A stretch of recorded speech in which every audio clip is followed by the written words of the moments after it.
We just got a call from our buddy Tom. He just bought a Jeep that is having some transmission problems, so we are gonna bring it over here and figure out what's wrong. Try to keep some right.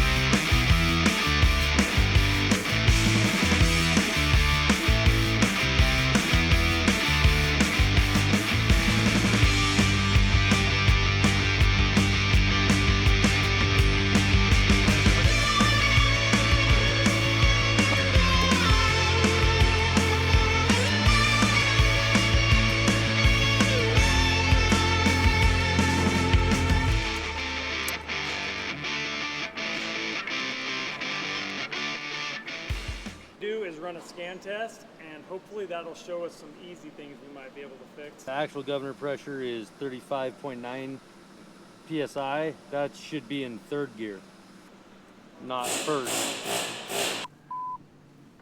So what we should be seeing is the governor desired, as you get RPM on your output shaft, you should see your desired governor pressure rise, and then your actual governor pressure should chase that. If these shift like 10 psi is the first shift, 20 psi is the next shift, 30 psi is the next shift. Yeah, it should be. Okay. You know, but it's that. Calling for 30. Right now it's calling for like 35, so you should be in third gear. So and so what that tells me is we probably got a bad pressure transducer, like the actual, because I mean even if when you're turned off, you have 36 pounds of pressure on a pump that's not turning at all. Oh yeah. So you have an electrical problem. Yeah, you have an electrical problem, whether that's in the computer or it's in the transducer itself. Something's sensor would be nice as a pressure sensor. And then this is our governor duty cycle at 90 psi. It's trying to turn it off.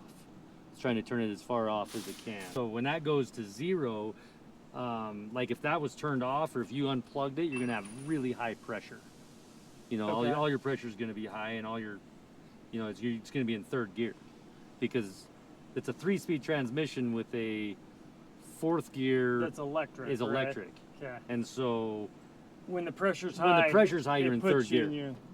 And then the output shaft RPM is what's controlling all your desired governor. That looks right. It's zero. Yeah, okay, and we'll see if it moves when we move. Yeah. All right, this is cool to be able to have all the diagnostics live. So we're going to go on a little test drive, see what happens. Push shaft. Yeah, output shaft's reading. Does that feel like first gear to you? Yeah, it definitely doesn't feel like third. They're a little doggy when they're in third gear. Yeah, I imagine.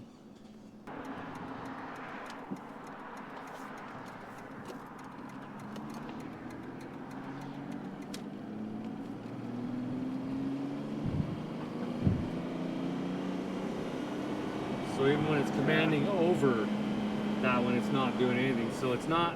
Oh, there you go. Oh, we got a shift. That's went into fourth. Oh. So see when your desired we went governor, first to fourth. Yeah. When your governor pressure went to 126, that's commanding fourth gear. So the electrical circuit's working. Yeah. It's and you have your overdrive clutches are working and stuff. All right, that's a good sign. Is there a test port on this one that you can? There's test ports for all the different clutch packs on some models. Gotcha. So it just depends.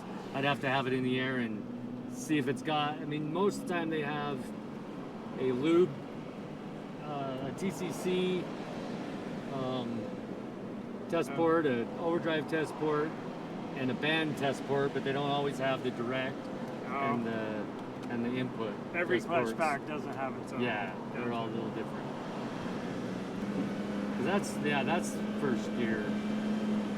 There it goes. And that's weird because that means that it's shifting, because it has to be third gear to have fourth.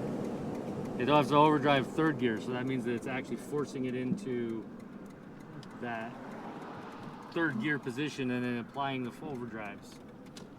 So Yeah, that's is weird. But at this point, we gotta drop the pan down and see what's happening. Can you test each piece on the valve body, like each of the pressure transducers or the? Well, there's only one transducer. This transmission's kind of crazy. This transmission's based on the 904. the old 727, the 904. There's a lot of different names for it. A500. Yeah. Yeah, they kept renaming. They kept coming up with a new naming convention. Yeah, every they few were all the years. same, but they're all the same. But this goes back to like design. 60s and 70s Like for 50s. Chrysler, right? 50s. Like huh? early, like late 50s, I think, is when the first one of these came the out. torqeflite. The Yeah, the 727 first and original the torqeflite 904. and stuff like that was back in late 50s, I believe. Yeah. And they ran that base until 2006 Wow. and just kept adding stuff Yeah, to it. I know that the overdrive is just a unit that bolts on the back. I've Yeah, heard they one kept of those adding apart. pieces to the valve body. Some electronics and- in there to make it work with Yeah. a modern engine. So this transmission is still operating off of, like, there's electrical components that are operating hydraulic circuits to shift the same way it always did, which is using throttle pressure and hydraulic pressure, and those two, when they match, it shifts, and then when they match, it shifts.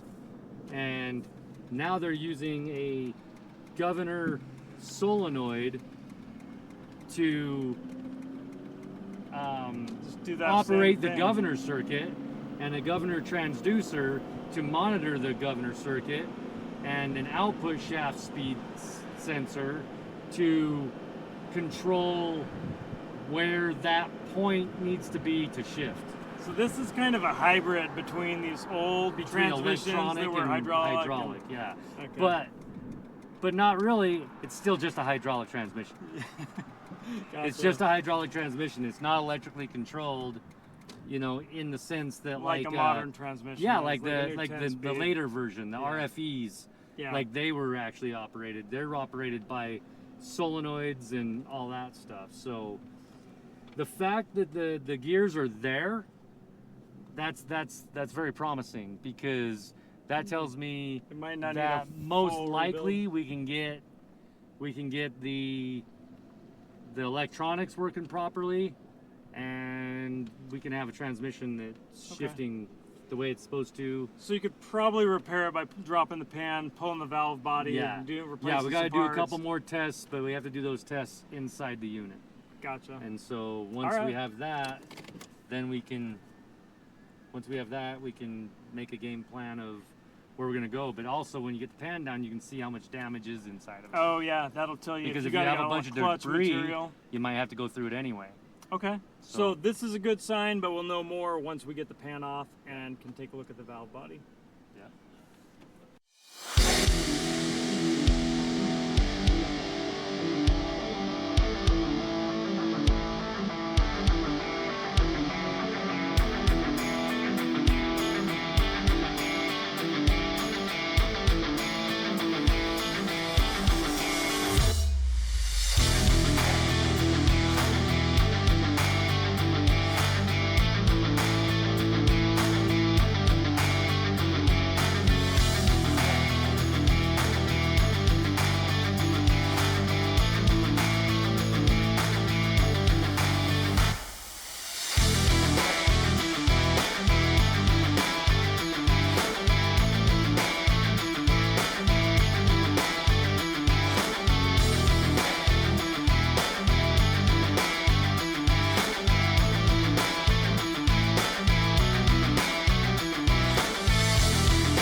trying to explain while we were driving was hydraulic operated electronically controlled transmission.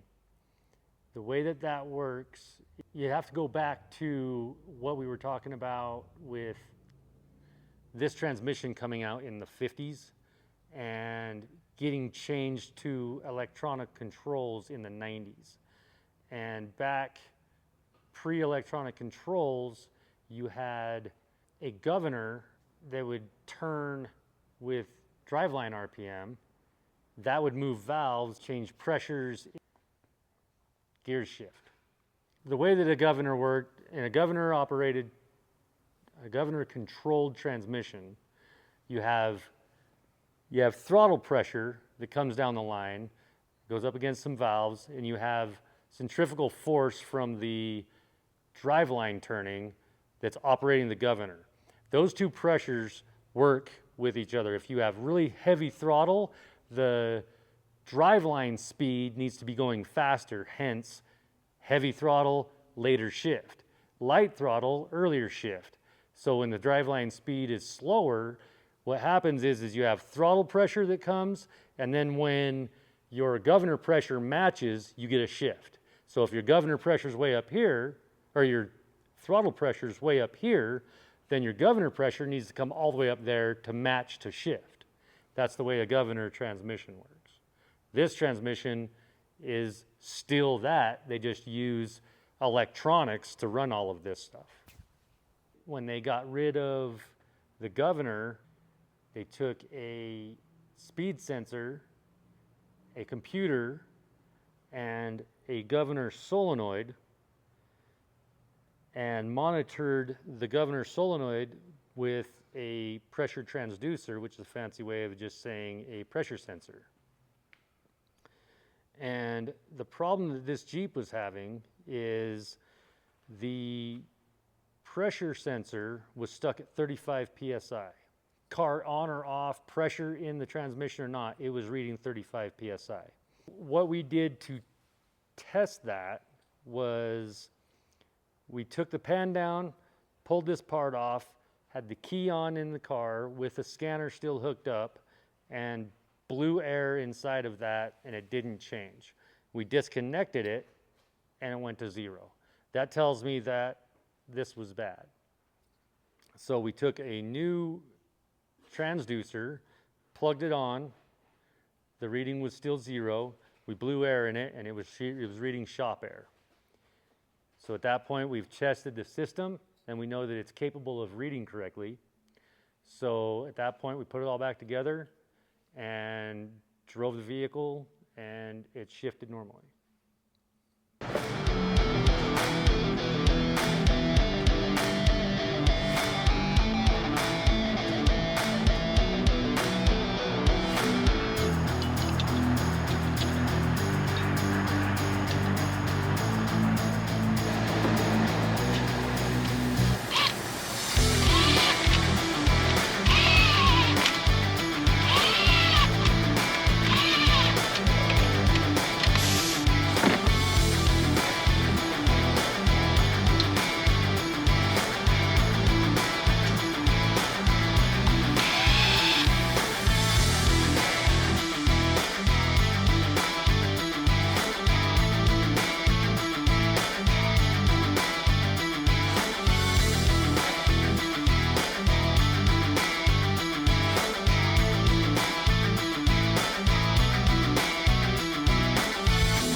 Like Danny said, we got this thing out on the road, found that when we put it in gear, it shifted 1, 2, 3, 4, had all the gear, took it for several test drives, and it kept working great. TomTom came and picked this up, and this is another transmission that we helped get back on the road.